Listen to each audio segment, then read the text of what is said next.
தலைகளை தாழ்த்தி நம்ம ஜெபம் பண்ணும். எங்கள் அன்பின் பரலோக பிதாவே, நன்றியோடு உம்மை துதிக்கிறோம், ஸ்தோத்தரிக்கிறோம். இந்த ஆராதனையிலே நீங்கள் வந்திருக்கீங்க, உடைய நாமத்தை உயர்த்தினோம், உடைய மகிமையின் பிரசன்னம் எங்களை ஆட்கொண்டது. நன்றியோடு ஸ்தோத்தரிக்கிறோம். தொடர்ந்து இந்த தியான வேளையும் நீங்கள் ஆசீர்வதிக்கும்படியாக நாங்கள் செபிக்கிறோம். அடியனுடைய பலகீனத்திலே உம்முடைய பலன் பூர்ணமாய் வழங்கும்படியாக நாங்கள் செபிக்கிறோம். உம்முடைய பரிசுத்த கிருபை எங்களோடு கூட இருப்பதாக நீங்கள் பேசுவீராக நாங்கள் கேட்கட்டும். கேட்கிற வசனங்களை கருத்தோடு நாங்கள் கேட்டு ஆண்டவரே அதை ஆராய்ந்து சிந்தித்து உணர்ந்து எங்களை திருத்திக் கொள்ள செயல்படுத்த அனுமத்தம் வசனத்தின் ஆசீர்வாதங்களை பெற்றுக்கொள்ள எங்கள் எல்லாருக்கும் கிருபை செய்யுங்க. இயேசு கிறிஸ்துவின் நாமத்தில் ஜெபிக்கிறோம் ஜீவனுள்ள நல்ல பிதாவே, ஆமென். அல்லேலூயா. ஆண்டவருடைய பரிசுத்த நாமத்திற்கு மகிமை உண்டாவதாக. கடந்த மாதத்தில் மகளுடைய திருமணம் முடிந்து குஜராத் சென்ற பொழுது அங்கு புதிய சபையை அங்கு பிரதிஷ்டை பண்ணும்படியாக அங்கே சென்றோம்.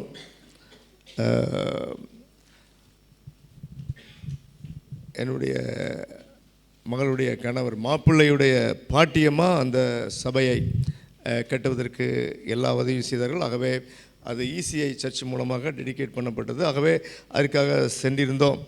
ஆகவே அந்த மக்கள் மத்தியிலே பேசும்படியாக ஆயத்தப்பட்ட பொழுது சபையை குறித்ததான சில காரியங்களை நம்ம ஏற்கனவே நிறையா பார்த்தது தான் ஆண்டவர் கொடுத்தார். இன்னும் சில காரியங்களை கொடுத்தார். ஆனால் அங்கே வந்திருந்த மக்கள் எல்லாரும் ஆதிவாசிகள். அல்லேலூயா. அவங்கள்ட்ட இவ்வளோ கொஞ்சம் இதெல்லாம் அவங்களுக்கு கொஞ்சம் வளர்ந்துருந்தால் புரியாது. ஆகவே அன்றைக்கு இதை பேசாமல் ஆவியானவர் வழி நடத்தினபடி அவங்களுக்கு புரியும்படியான சில காரியங்களை பேச கிருபை செய்தார்.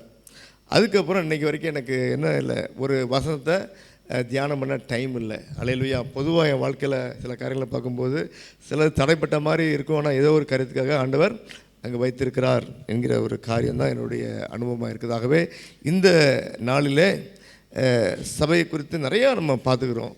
அல்லேலூயா.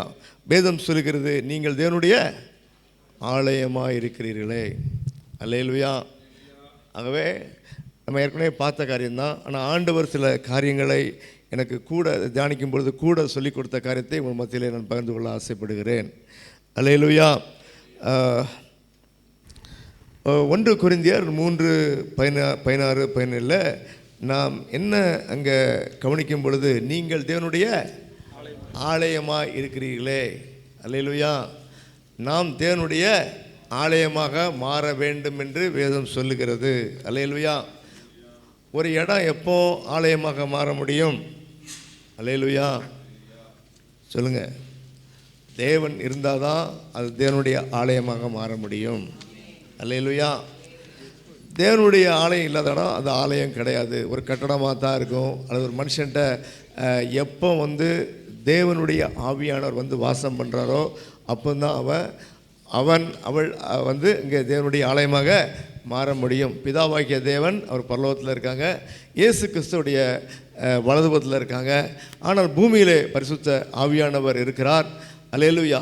அவர் தேவ சித்தத்தின்படி இயேசு கிறிஸ்துவின் வார்த்தையை கொண்டு நம்மை நடத்துகிறார். அல்லேலூயா. அவர் நம்மை நடத்தும்படி நமக்குள்ளே வாசம் பண்ணும் பொழுது தான் நாம் தேவனுடைய ஆலயமாக மாற முடியும். அல்லேலூயா. கேட்குறதுக்கு புரியலை, கஷ்டமாக இருக்குது, எப்படி அப்படின்னு கேட்டால், அல்லேலூயா, தேவனுடைய வார்த்தையெல்லாம் சத்தியமும் நித்தியமும் உண்மையுமாக இருக்கிறது. அல்லேலூயா.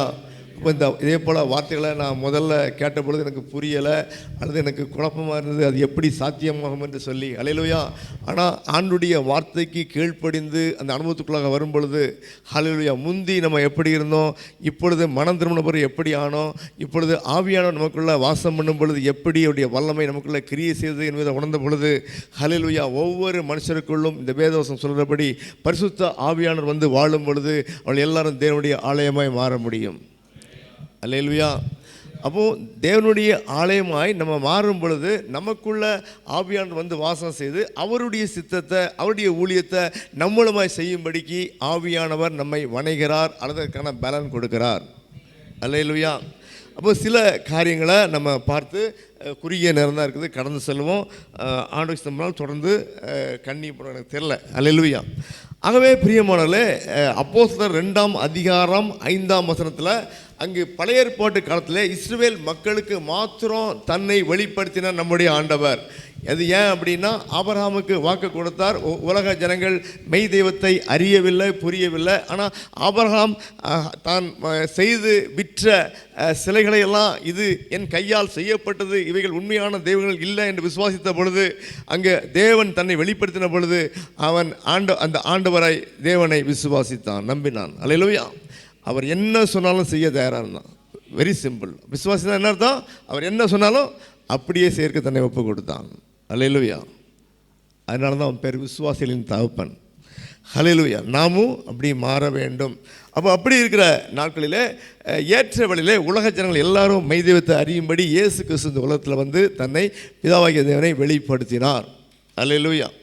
அப்போ அப்படி இருக்கிற வேளையில் புதிய ஏற்பாட்டின் காலத்தில் அங்கு இயேசு கிறிஸ்து வந்து தன்னுடைய வார்த்தைகள் மூலமாய் ஜனங்கள் மனம் திரும்பவும் ரட்சிக்கப்படவும் அவர் கிருபை செய்தார். போகிற வேளையில் அவர் பரிசுத்தாவின் வல்லமையை பெறும்படி, பரிசுத்தாவியை அனுப்பும்படி அவர் எங்கேருந்து பரலோகத்துக்கு சென்றார். அங்கிருந்த பரிசுத்தாவியினர் பூலோகத்துக்கு அனுப்பினார். அல்லேலூயா. அவர் இப்படிப்பட்ட காரியத்தில் நம்முடைய பலத்தால் அல்ல, நம்முடைய ஞானத்தால் அல்ல, உன்னத ஞானமாகிய பரிசுத்தாவின் பலத்தால், ஞானத்தால் நாம் அவருக்கு பிரியமான சித்தத்தை செய்யும்படி தேவன் நம்மை அபிஷேகம் பண்ண விரும்புகிறார். அல்லேலூயா. அபிஷேகம்னா என்ன? விசேஷித்த அதிகாரப்படுத்துதல். என்ன அதிகாரப்படுத்துதல்? நம்ம எல்லாருக்கும் சுவிசேஷம் செல்லும்படியாக, ஆண்டுடைய வார்த்தைகளை அறிவிக்கும்படியாக, கிறிஸ்து இயேசுவின் வார்த்தைகளை சொல்லும்படியாக, இதை கேட்கிற ஜனங்கள் விசுவாசித்து நம்பிக்கை வைத்து மெய் தெய்வத்தை அறிந்து கொண்டு புரிந்து கொண்டு அவருக்கு பிரியமான பிள்ளைக வாழ ரட்சிக்கப்பட. அல்லேலூயா. சரி, இப்படிப்பட்ட வேளையில் இயேசு கிறிஸ்து அங்கு பரத்துக்கு எடுத்துக்கொள்ளப்பட்ட பிற்பாடு அங்கு பரிசுத்த ஆவியானவர் அனுப்பப்பட்டார். முதலாவது சபை ஸ்தாபிக்கப்பட்டது. அல்லேலூயா. சபை எப்போ ஸ்தாபிக்கப்பட்டது? பரிசுத்த ஆவியானவர் பூமிக்கு வந்து அங்கு கூடியிருந்த காத்திருந்த தம்முடைய சீஷர்கள் மத்தியிலே அவர் பலமாய் இறங்கின பொழுது அங்கே பரிசுத்த ஆவியானவர் ஜனங்களுக்கு கொடுக்கப்பட்டார். அந்த நாளிலே உலகெங்கும் உள்ள பக்தியான ஜனங்கள், யூதர்கள் மற்றும் மற்ற தேசத்து ஜனங்கள் எல்லாரும் கூடியிருந்த பொழுது அங்கே பரிசுத்த ஆவியானவர் இறங்கினார். சபை ஸ்தாபிக்கப்பட்டது. அல்லேலூயா. சாரி, அவள் வெவ்வேறு மொழி பேசின ஜனமாக இருந்தாலும் கூட அன்றைக்கு அவர்கள் தங்கள் ஜென்ம பாஷையிலே பேசி ஆண்டுடைய நாமத்தை உயர்த்தினார்கள். அல்லேலூயா. அப்போஸ்தலர் 2 நம்ம வாசிக்கிறோம். அங்கே பார்க்கும் பொழுது அங்கே தேவ பக்தி உள்ள யூதர்கள் அப்பொழுது எருசலேமிலே வாசம் பண்ணினார்கள். வானத்தின் கீழ் இருக்கிற சகல தேசத்தாலிருந்து வந்த யூதர்கள், மற்ற ஜனங்கள் அங்கு வந்திருந்தார்கள்.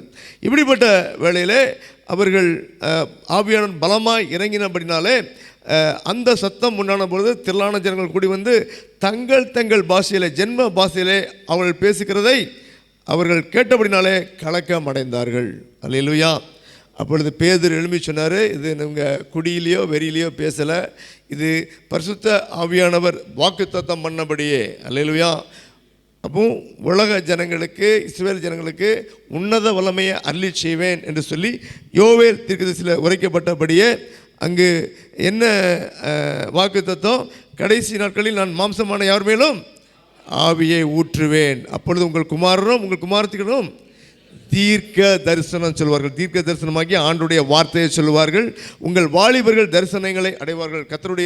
கர்த்தர் வெளிப்படுத்தின காரியங்களை செய்யும்படி அவர்களுக்கு தரிசனங்களை காண்பார்கள். உங்கள் மூப்பர் சொப்பனங்களை காண்பார்கள். அப்போ தேவனுடைய சித்தம் மூப்பர்களுக்கு அறிவிக்கப்படும்.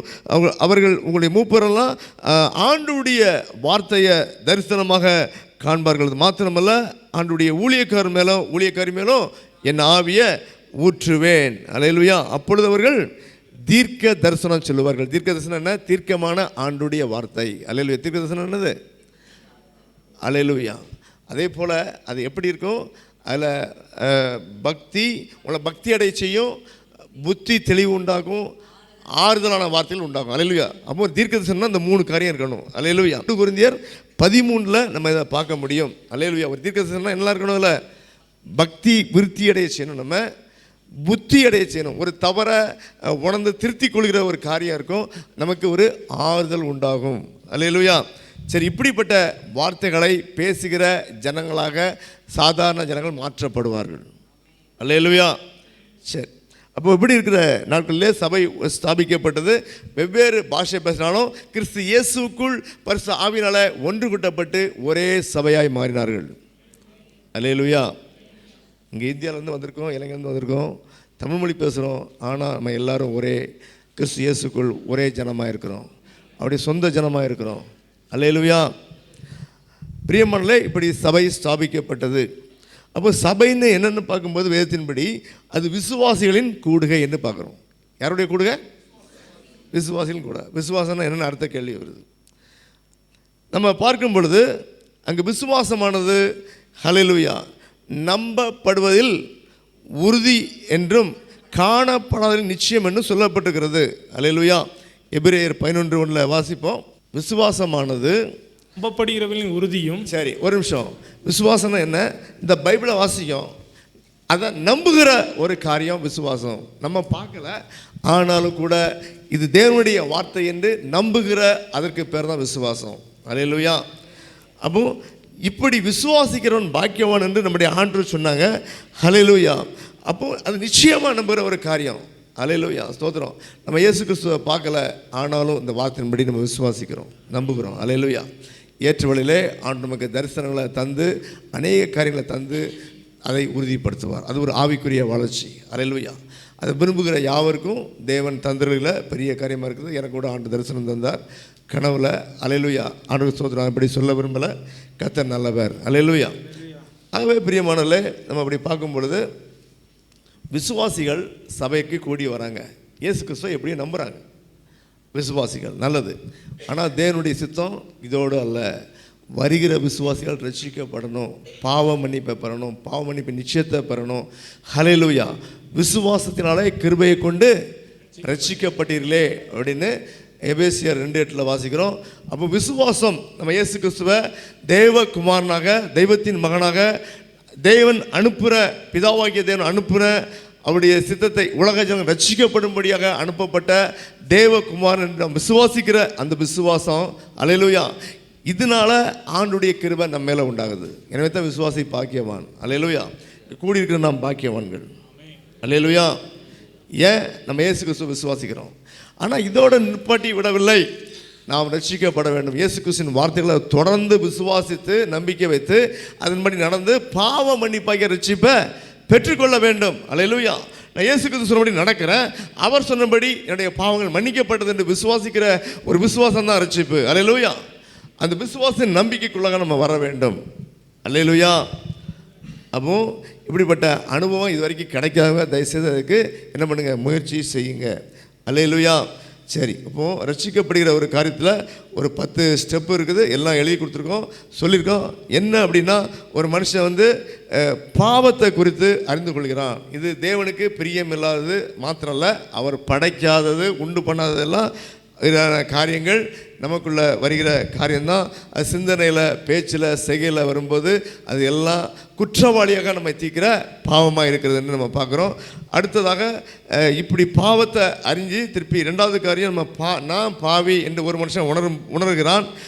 அப்படி உணரும் பொழுது அவனுக்குள்ள ஒரு மனஸ்தாபம் வருது. ஐயோ, நம்ம இது வரைக்கும் தெரிஞ்சோ தெரியாமலோ ஆண்டுக்கு பிரியமில்லாமல் நடந்தோமே என்கிற ஒரு காரியம் வருகிறது. அவனுக்குள்ள ஒரு மனம் திரும்புதல் உண்டாகுது. நம்ம இப்போ ஆண்டவரை நோக்கி நம்ம மனசை திருப்பணும்னு சொல்லி திரும்புகிற மனம் திரும்புதல் உண்டாகுது.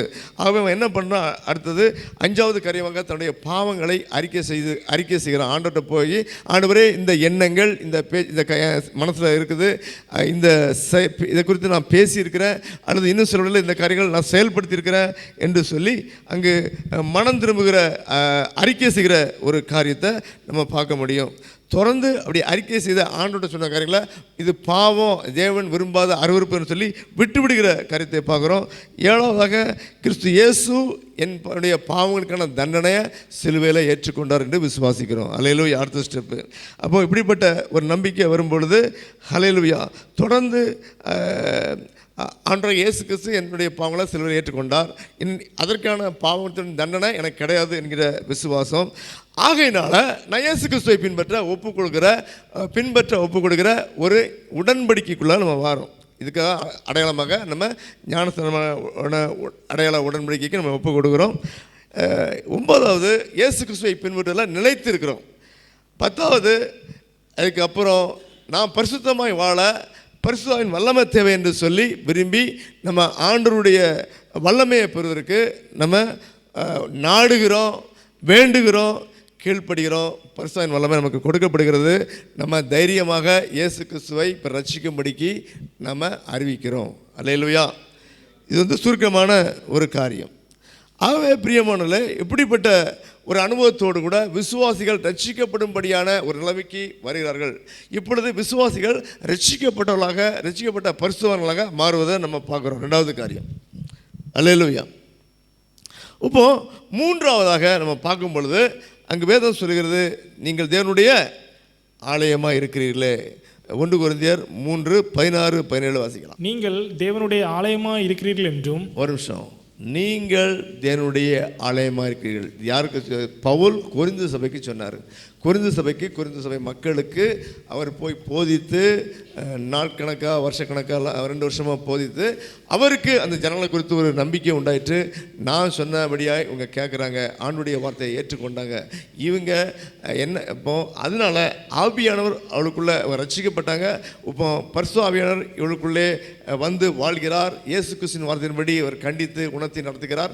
எல்லாரும் இயேசு கிறிஸ்துவின் வார்த்தைக்கு உண்மையாக கீழ்ப்படுகிறாங்க என்றெல்லாம் அறிந்த பின்பாடு என்ன சொல்கிறார்? நீங்கள் தேவனுடைய ஆலயமாக இருக்கிறீர்கள். அல்லேலூயா. ஏன் வாசிங்க. தேவனுடைய ஆவி உங்களில் வாசமாக இருக்கிறார் என்றும் அறியாதிருக்கிறீர்களா? நீங்க எப்படி தேவனுடைய ஆலயமாக மாறினீங்க? பரிசுத்த ஆவியானவர் உங்களுக்குள்ள வாசம் பண்ணுகிறதுனால, இயேசு கிறிஸ்துவின் வார்த்தையின்படி நடக்க அவர் உங்களை கண்டித்து உணர்த்துவதனால நீங்கள் தேவனுடைய ஆலயமாக இருக்கிறீர்கள். எங்கு தேவன் இருக்காரோ அதுதான் தேவனுடைய ஆலயம். அல்லேலூயா. அப்போ அப்படிப்பட்ட வேளையில் இந்த வேதம் என்ன சொல்லுகிறது? வேதத்தில் பார்க்கும் பொழுது அங்கு நாம் பார்க்கும்போது பரலோகத்தில் தேவன் இருக்கிறார். அங்கு 3 விதமான இடங்கள் இருக்கிறது. அல்லேலூயா என்று வேதத்தில் நம்ம பார்க்குறோம். பைபிள்கள் நம்ம இதை குறித்து அதிகமாக பார்ப்போம். அதை குறித்து பார்க்க நேரம் இல்லை. ஆனால் என்ன நமக்கு புரியணும்? பரலோகத்தில் தேவன் வாழ்கின்ற மாளிகை இருக்கிறது. தேவன் வாழ்கின்ற மாளிகை இருக்கிறது. ரெண்டாவது, அவர் அரசாட்சி செய்கிற அரண்மனை இருக்கிறது. மூன்றாவது, அவரை வழிபடக்கூடிய ஆலயம் இருக்குது. அல்லேலூயா. என்னெல்லாம் இருக்குது? அவர் வசிக்கிற மாளிகை இருக்குது, மேன்ஷன். அவர் அடுத்தது அவருடைய அரண்மனை இருக்குது, பேலஸ் இருக்குது. ஆமாம், அங்கே அவருடைய அரசாங்கம் நடைபெறுகிறது. எந்தெந்த கருத்தை எப்படி செய்யணும், எந்த நாட்களில் செய்யணும், யாரை கொண்டு செய்யணும் என்கிற தீர்மானம் எடுக்கிற அரசாங்கமாக அங்கு செயல்படுகிறது. மூன்றாவது, அவர் வணங்கப்படக்கூடிய இடமாக அவருடைய ஆலயம் காணப்படுகிறது. கோடிக்கணக்கான தூதர்கள் வந்து ஆராதிக்கிற ஒரு ஆலயம் பரலோகத்தில் இருக்குது. அல்லேலூயா. அப்போது இந்த செட்டப்லாம் நமக்குள்ளே வரணும் என்று அங்கு தேவன் விரும்புகிறார். அல்லேலூயா. அப்படிலாம் கட்ட முடியுமா ஆவிக்குரிய ஆலயம்? வேதம் என்ன சொல்லணும்னு கவனிச்சா அது புரியும். அல்லேலூயா. அது நம்பினா புரியும். ஆகவே பிரியமானவர்களே, அப்போது இது யாருக்குள்ளே கட்டப்படும் அப்படின்னு பார்த்தோம் என்றால் எல்லாருக்குள்ளேயும் கட்டப்படாது. முதல்ல ஏன்னா ஒரு மனுஷன் பாவியாக இருக்கும்போது அவனுக்குள்ளே ஆலயம் கட்டப்படாது. அவன் தேவ கோபத்துக்கு உரியவன், தேவனுடைய கோபத்துக்கு உள்ளானவன். ஆகவே அவனுக்குள்ள தேவனுடைய ஆலயம் கட்டப்பட முடியாது. எனவே தான் அங்கே இயேசு கிறிஸ்துவின் ரத்தத்தால் அவனுடைய பாவங்கள் மன்னிக்கப்பட்டு அப்படின்னு என்ன செய்யணும்? அவன் இயேசு கிறிஸ்து என் பாவத்துக்கான தண்டனை சிலுவை ஏற்றுக்கொண்டார் என்று சொல்லி இயேசு கிறிஸ்துவை பின்பற்ற ஒப்பு கொடுக்கும் பொழுது அவன் கிறிஸ்து இயேசுக்குள் புதிய மனுஷனாக மாறுறான். அல்லேலூயா. பழைய பாவ மனுஷன் செத்து அவனுக்குள்ளே இருக்கிற பாவ அசுத்த சிந்தனை எல்லாம் மாறி இயேசு கிறிஸ்துவின் வார்த்தையை நாடுகிற ஒரு புதிய மனுஷனாக அவன் மாறுகிறான். அல்லேலூயா. அப்போ பிதாவோடு கூட அவன் ஒப்புரவாக்கப்பட வேண்டும் என்றால் இயேசு கிறிஸ்துவின் ரத்தத்தை விசுவாசித்து அவன் இயேசு கிறிஸ்துவை பின்பற்ற ஒப்பு கொடுக்கும் பொழுது அவன் புதிய மனுஷனாக மாறுகிறான் என்று பார்க்குறோம். பழைய மனுஷன்ட்ட இந்த காரியங்கள் நடக்காது. அல்லேலூயா. அப்போது இந்த காரியத்தை நம்ம பார்க்கும்போது எபேசியர் 2ஆம் அதிகாரம் 19 முதல் 21 வசனத்தில் நம்ம வாசிக்கிறோம். ஆகையால் நீங்கள் இனி அந்நியரும் பரதேசிகளுமாய் இராமல். இது பெரிய போர்ஷனாக இருக்குது. முந்தி ஆண்டுடைய ஆசீர்வாதத்துக்கு உரியல் அல்ல, பரிசுத்தவான்களோட ஒரே நகரத்தாரும் தேவனுடைய வீட்டாருமாய் இருந்து அப்போஸ்தலர் தீர்க்கதரிசிகள் என்பவருடைய அஸ்திபாரத்தின் மேல் கட்டப்பட்டவர்களுமாய் இருக்கிறீர்கள். சரி, அதுக்கு முன்னால் தான் இருக்குது சார், நான் மாற்றி சொல்லிட்டேன். அது எப்படி கட்டப்படுறதுன்னு சொல்லி, அது என்ன வசனம் அப்படின்னா எபேசியர் 12-18. அங்கே எப்படி ஒரு மனுஷன் புதிய மனுஷனாக மாற்ற பிற்பாடு அவனுக்குள்ள ஆலயம் கட்டப்பட வேண்டும் என்று இந்த பகுதியில் போட்டிருக்கு. எபேசியர் 2:12-22 வரைக்கும் போடப்பட்டிருக்குது. அப்போ பழைய மனுஷன் அவனுக்குள்ள ஆலயம் கட்டப்பட முடியாது, அவன் தேவ கோபம் அவன் மேலே இருக்குது. இப்படி இருக்கிறதுனால என்ன ஆண்டு என்ன பண்ணாங்க அப்படின்னா, முன்னே தூரமாக இருந்த நீங்கள் இப்பொழுது கிறிஸ்து இயேசுக்குள், கிறிஸ்து இயேசுவின் வார்த்தைக்குள், கிறிஸ்து இயேசுவினால் இரத்தத்தினாலே சமீபமானீர்கள். அல்லேலூயா. நம்ம முந்தி தூரமாக இருந்தோம் அப்படின்னா என்ன, தூரம் இருந்தோம்னா என்ன அர்த்தம், நம்ம அவருக்கு விலகி இருந்தோம். அல்லேலூயா. அவன் பழைய பாவ மனுஷன். அப்படி இருக்கும் பொழுது நம்ம இயேசு கிறிஸ்துவை விசுவாசத்தை நம்பி அவர் எனக்காக இரத்த விசுவாசிக்கிறதுனால, அவரை பின்பற்றுவதனால புதிய மனுஷனாக நம்ம மாறுகிறோம். அல்லேலூயா. அப்போ அதனால் அவங்க கூட பிதாவாகிய தேவன் சமாதானம் பண்ணுறாங்க. அல்லேலூயா. அந்த கோபம்லாம் நீங்கிட்டு என்று சொல்லி சமாதானம் பண்ணி, இதுதான் நம்ம 15ஆம் வசனத்தை வாசிக்கிறோம். சட்ட திட்டங்களாகிய நியாயப்பிரமாணத்தை தம்முடைய மாம்சத்தினாலே ஒழித்து, நீங்கள் பலியிட்டு தான் பாவ நிவாரணம் செய்கின்ற கட்டளையெல்லாம் இப்போ மாற்றிட்டு புதிய மனுஷனாக சிருஷ்டித்து, இப்போ இயேசு கிறிஸ்துவின் வார்த்தையை நீங்கள் ஏற்றுக்கொண்டதுனால நீங்கள் இப்போ புதிய மனுஷனாக மாறிட்டீங்க. உங்கள் சிந்தனை மாறிட்டு, உங்கள் பேச்சு மாறிட்டு, உங்கள் செய்கை மாறிட்டு, எல்லாம் வசனத்தின்படி இயேசு கிறிஸ்துவை பின்பற்றிக்கிற புதிய ஆளாக மாறிட்டீங்க. பிதாவாகிய தேவன் உங்களோட சமாதானம் பண்ணுகிறார். அல்லேலூயா. என்ன சமாதானம், அவன் பார்த்துக்கணும் தனெல்லாம் கிடையாதுப்பா, இயேசு கிறிஸ்து ஏற்றுக்கொண்டாங்க என்கிற அந்த சமாதானம் பண்ணி, இப்படி இஸ்ரவேல் ஜனங்களையும் நம்மையும் ஒப்புரவாக்கினார். முந்தி பயவராக இருந்தோம் தேவனுக்கு, பிதாவாகிய தேவனுக்கு. இப்போது ஒப்புரவாக்கினார் என்ன அர்த்தம், சமாதானம் பண்ணி நம்முடைய கோபம், நம்மள இருந்த கோபம்லாம் அவருக்கு போயிடுச்சு. அல்லேலூயா. அப்போ இப்படி நம்ம பிதாவாகிய தேவனோடு கூட பகைஞனாக இருந்த நாம் இப்போ அவரோட ஒப்புரவாகி அவருடைய பிள்ளையாய் மாறிவிட்டோம். அல்லேலூயா. இஸ்ரவேல் ஜனங்களும் அப்படி மாற்றிக்கொள்ளக்கான ஒரு காரியத்தை கொடுத்தார். அல்லேலூயா. சரி, இப்போது நம்ம எப்படி ஒரு ஆலயத்தை கட்ட முடியும் என்று நம்ம பார்க்கும் பொழுது, ஹல்லேலூயா, ஸ்தோத்திரம், இந்த 19, 20, 21 என்ன பார்க்குறோம்? ஹல்லேலூயா, ஸ்தோத்திரம். அப்போஸ்தலர் தீர்க்கதரிசிகள் என்பவருடைய அஸ்திபாரத்தின் மேல் கட்டப்பட்டவராக இருக்கிறீர்கள், அதற்கு கிறிஸ்து தாமே. அதுக்கு என்ன அர்த்தம் அப்படின்னா, ஒரு வீடு கட்டும் பொழுது நல்ல ஸ்ட்ராங்கான கல்லை வச்சு என்ன பண்ணுவோம், முதல் லைன் போடுவோம். அதான் மூலைக்கல் தொடங்குகிற அந்த அஸ்திபாரத்துக்கு மிகுந்த ஆதாரமாக இருக்குது. அது இயேசு கிறிஸ்துடைய வார்த்தைகள். இதைத்தான் புதிய ஏற்பாட்டில் அப்போஸ்தலர்கள் தீர்க்கதரிசிகள் என்ன பண்ணுறாங்க, பழைய ஏற்பாட்டு காலத்துலேயும் தீர்க்கதரிசிகள் இந்த இவைகள் எல்லாம் கிறிஸ்து இயேசு தருகிற ரட்சிப்பை நோக்கி அவருடைய வார்த்தைகள் அதற்கு விளக்கமாக இருக்கிறது. அப்போ சரி, அப்போஸ்தலர் முதல் யூதா வரைக்கும் அங்கு அப்போஸ்தலர்கள் சொன்ன தேவனுடைய இயேசு கிறிஸ்துவின் வார்த்தைக்கு ஒரு விளக்கமாக காணப்படுகிறது. அல்லேலூயா. அதெல்லாம் என்ன கல், இயேசுடைய வார்த்தை பெரிய பெரிய ஒரு நல்ல கற்பாரின்னு வச்சுங்க. அதுக்கு மேலே கட்டப்படுகிற சின்ன சின்ன கல்லெல்லாம் என்னது, அல்லது செங்கல்லாம் என்னது, அது அப்போஸ்தலருடைய வார்த்தைகளாக இருக்கிறது. அல்லேலூயா. இதுக்கு அடிப்படை யார்? இயேசு கிறிஸ்துவின் வார்த்தைகள். அல்லேலூயா. அப்போ இதை வச்சு தான் நம்ம கட்டணும் என்று வேதம் சொல்லுகிறது. அல்லேலூயா. அப்போ எப்படி கட்ட முடியும்? ஒரு வீடு கட்டுறதுக்கு என்ன வேணும்? போல் கல் இருக்குது, இயேசு கிறிஸ்துவின் வார்த்தைகள் இருக்குது, அப்போஸ்தலருடைய வார்த்தைகள் செங்கலாக இருக்குது. அல்லேலூயா. இது தவிர வேற என்னலாம் தேவை? அல்லேலூயா. தண்ணி, சிமெண்டு, மண்ணெல்லாம் தேவை. அப்போது வேத வசனத்தை விசுவாசிக்க வேண்டும் என்று வேதம் சொல்லுகிறது. அல்லேலூயா. அன்போடு ஏற்றுக்கொள்ள வேண்டும் என்று சொல்லுகிறது. அல்லேலூயா. அது நம்பிக்கையை மாற வேண்டும் என்று சொல்கிறது. 1 கொரிந்தியர் 13ஆம் அதிகாரம் 13ஆம் வசனம்.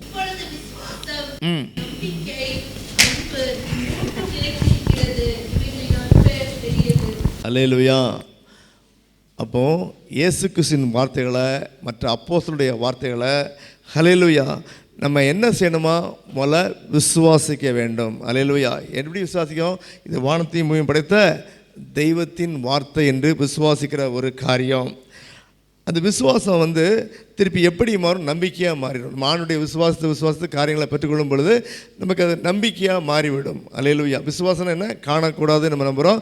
இப்போ நம்பிக்கை சாதாரணமாக நம்ம நம்புகிற ஒரு காரியமாக மாறி போய்விடும்.